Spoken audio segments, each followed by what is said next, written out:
Assalamualaikum warahmatullahi wabarakatuh. Jumpa lagi dengan Ibu Gita.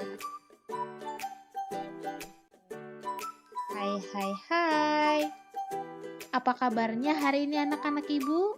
Semoga kalian selalu sehat, tetap patuhi prokes, protokol kesehatan. Kalau keluar rumah jangan lupa pakai masker di saat pandemi seperti ini ya, karena sangat berbahaya bila tidak memakai masker. Nah, untuk kegiatan hari ini kita akan mulai materi masih tentang ciri-ciri makhluk hidup. Tetapi sebelum mulai, ada baiknya kita berdoa. Berdoa dimulai.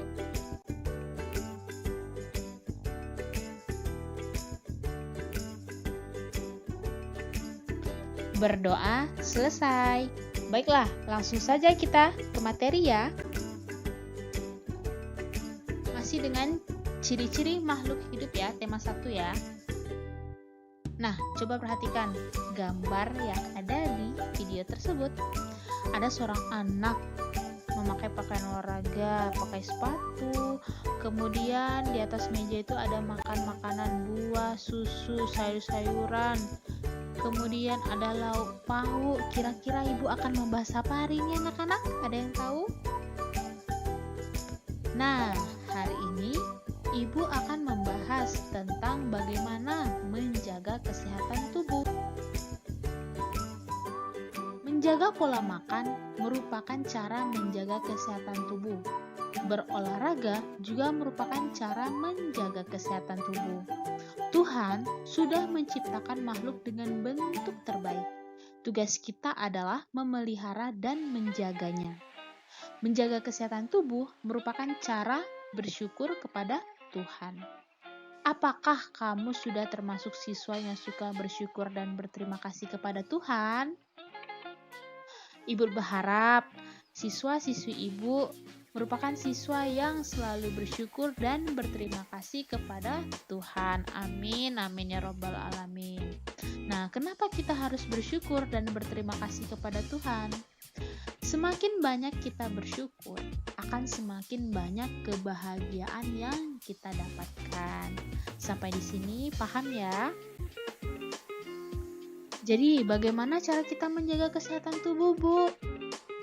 Yang pertama, kita harus menerapkan pola makan yang sehat. Pola makan yang sehat itu seperti apa? Makan sayur-sayuran, buah-buahan, ada susunya, ada lauk pauknya, ya. Yang penting porsinya pas sehat, ada sayur lengkap, ya. Kemudian, konsumsi air yang cukup.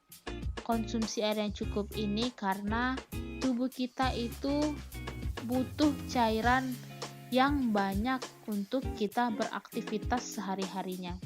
Jadi kalau kita kurang mengkonsumsi air, tubuh kita mudah letih, mudah lesu. Kemudian berolahraga secara teratur.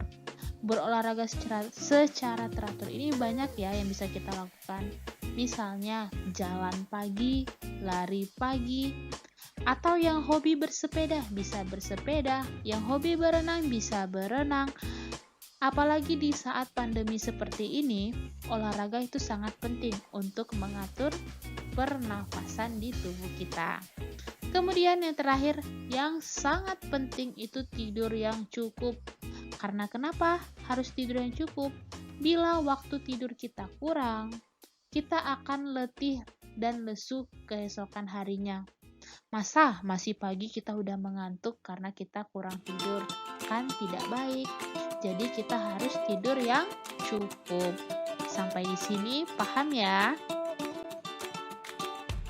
Kemudian selanjutnya kita akan membahas tentang aturan sebelum makan. Kalian perhatikan ya, itu ada di atas meja itu ada makanan yang sudah ditutup sama penutupnya atau tudungnya. Kemudian yang kedua itu ada seorang anak perempuan yang sedang mencuci tangan. Kemudian yang ketiga dia berdoa sebelum memulai makan. Jadi kita akan membahas tentang aturan sebelum makan. Salah satu ciri makhluk hidup adalah tumbuh. Untuk bertumbuh, makhluk hidup perlu makanan dan air. Makanan yang baik untuk pertumbuhan adalah makanan yang bersih dan sehat. Kebersihan makanan juga akan mempengaruhi pertumbuhan. Jika makanan yang kita makan tidak bersih, kesehatan dan pertumbuhan kita akan terpengaruh. Jadi misalnya kalian makan makanan yang tidak bersih, kalian tidak tahu makanan itu sudah dihinggapi lalat. Kemudian makanan itu misalnya sudah jatuh di lantai, itu udah lama diambil lagi ditaruh di atas meja. Nah, makanan-makanan seperti itu kan bakteri sudah sudah hinggap di atas makanan itu. Jadi kalau kita makan makanan yang kotor, perut kita pasti akan berpengaruh terhadap makanannya. Ciri-cirinya misalnya ada yang sakit perut tiba-tiba karena makan makanan itu. Ada juga yang tiba-tiba keracunan akan makanan karena tidak tahu asal makanan itu sehat atau tidak sehat.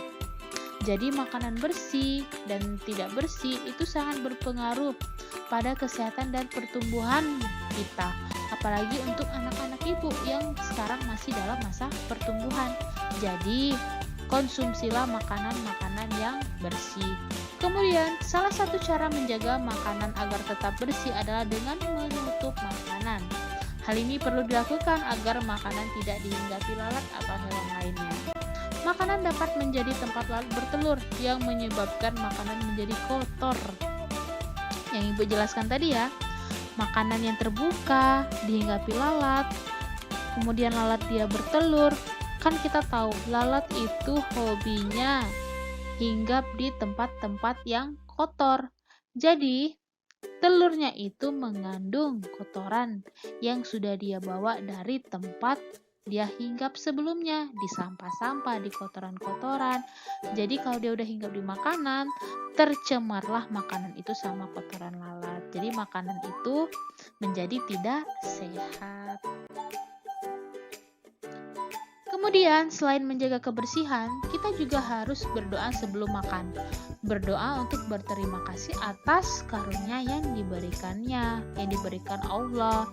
Maka sesuai kebutuhan, menjaga kebersihan makanan serta berdoa sebelum dan sesudah makan merupakan contoh sikap bersyukur. Sikap bersyukur merupakan pengalaman sila pertama, yaitu ketuhanan yang Maha Esa. Jika kita sudah makan sesuai kebutuhan, menjaga kebersihan, serta berdoa sebelum dan sesudah makan, berarti kita sudah melaksanakan sila pertama, yaitu Pancasila ketuhanan yang Maha Esa. Nah, sekarang kita berlatih matematika ya. Kita lihat dulu ceritanya. Susu sapi adalah salah satu contoh makanan yang sangat baik untuk kesehatan. Beberapa perusahaan memproduksi susu sapi dalam bentuk kemasan kotak siap saji agar mudah dikonsumsi. Berikut ini adalah jumlah susu kemasan kotak yang dapat dihasilkan oleh beberapa perusahaan. Ada 5 perusahaan A, B, C, D, dan E. Jumlah susu kemasan yang dihasilkan per bulan, perusahaan A itu 1.200 kotak, perusahaan B itu 3.000 kotak, perusahaan C 4.800 kotak, perusahaan D 3.250 kotak, perusahaan E 2.200 kotak. Berdasarkan daftar tersebut, selesaikan beberapa persoalan berikut ini. Yang pertama, manakah perusahaan yang menghasilkan susu kemasan kotak paling banyak setiap bulan? Nah, menghasilkan susu kemasan kotak paling banyak setiap bulan. Artinya, kotaknya yang paling banyak, angkanya yang paling besar. Kira-kira yang mana? Benar, perusahaan C, 4.800 kotak. Kemudian manakah perusahaan yang menghasilkan susu kemasan kotak paling sedikit setiap bulan? Nah, cari jumlah susu kemasan yang dihasilkan per bulan yang paling sedikit. Paling sedikit berarti angkanya yang paling kecil. Yaitu ada di perusahaan A. Benar sekali. Kemudian contoh Yang kedua, berapa jumlah susu kemasan kotak yang dihasilkan perusahaan A dan D? Permasalahan tersebut diselesaikan dengan penjumlahan. Penjumlahan dapat dilakukan dengan cara susun ke bawah. Letakkan bilangan sejajar sesuai nilai tempatnya, lalu jumlahkan sesuai kelompok. Nah, sebelumnya kalian sudah membaca nama dan lambang bilangan ya. 4.750 dibaca. 4.750. Yang mana nilai ribuan? Yap, nilai ribuannya yang 4, angka 4. Yang ratusan, tempatnya ratusan, yaitu angka 7. Kemudian puluhan, angka puluhan yang mana? Yang angka 5. Satuannya adalah 0. Ya. Jadi ribuannya 4, ratusan itu di angka 7, puluhan itu di angka 5, satuan itu di angka 0. Jadi jangan ada yang salah lagi ya. Membuat ribuan 4.000 dibuatnya, ratusan 700, puluhan 50, satuan 00. Jadi buatnya satu-satu seperti yang ada di video tersebut ya. Nah, kita lanjut menjawab pertanyaan tadi. Cara menyelesaikannya. Perusahaan A menghasilkan 1.200 kotak ya tadi, perusahaan D menghasilkan 3.250 kotak. Jumlah susu kotak semuanya kita jumlahkan, 1.200 ditambah dengan 3.250. Caranya, kita jumlahkan dulu yang bagian sebelah kanan atau nilai satuannya dulu. Jadi penjumlahan itu dimulai yang paling kanan ya, dari angka satuan yang paling kecil. Jadi 0 ditambah 0 itu sama dengan di bawahnya 0. Kemudian 0 ditambah 5 itu sama dengan 5. Kemudian 2 ditambah 2 itu sama dengan 4. Kemudian 1 ditambah 3 sama dengan 4. Jadi jumlah susu kotak semuanya yaitu 4.450 kotak. Nah, sampai di sini paham ya bagaimana cara menjumlahkan ya, dimulai dari angka satuan yang paling kecil, baru ke puluhan, kemudian ratusan, kemudian dengan ribuan. Sekian ya materi kita hari ini, sampai jumpa di lain waktu. Bye-bye.